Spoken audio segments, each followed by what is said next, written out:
क्या कहा है इसमें?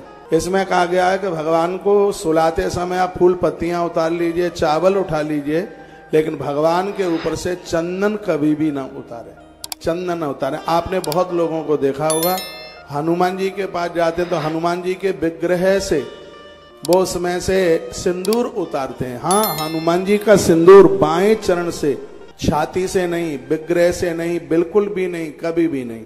बाएं चरण से, हनुमान जी के बाएं चरण का सिंदूर आप अपने मस्तिष्क के ऊपर लगाते हैं। जितनी भी गोपनीय गुप्त बीमारियां हैं, बहुत बीमारियां ऐसी हैं जिनका नाम मैं यहाँ से नहीं ले पाऊंगा, और वो अपने हाथ से नहीं, पुजारी जी से कहिए। प्राण प्रतिष्ठित मंदिर हनुमान जी के बाएं चरण का जो सिंदूर है, ये आयुष बढ़ाता है, जीवन की रुकावटों को दूर करता है।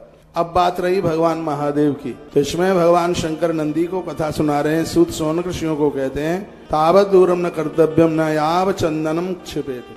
भगवान शंकर के ऊपर से आप फूल पत्तियों को दूर कर सकते हैं, तंदलों को दूर कर सकते हैं, लेकिन भगवान का जो चंदन है वो नहलाते समय ही धुलना चाहिए, पहले उसे मत पहुंचिए, ऐसा वर्णन किया गया। शिव के ऊपर से जो आप चंदन लगाए हुए हैं, जब भगवान को आप नहला रहे हैं तब ही वो भगवान से अलग होना चाहिए।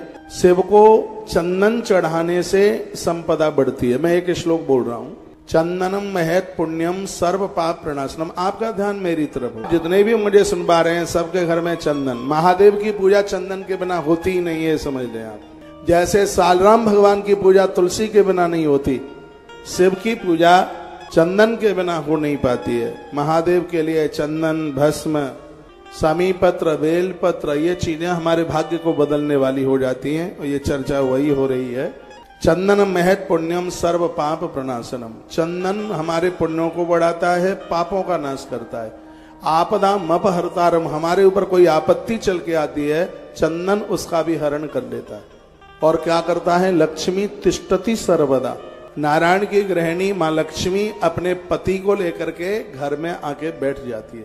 अकेली नहीं बैठती तो अपने श्रीमान को लेकर के आती है।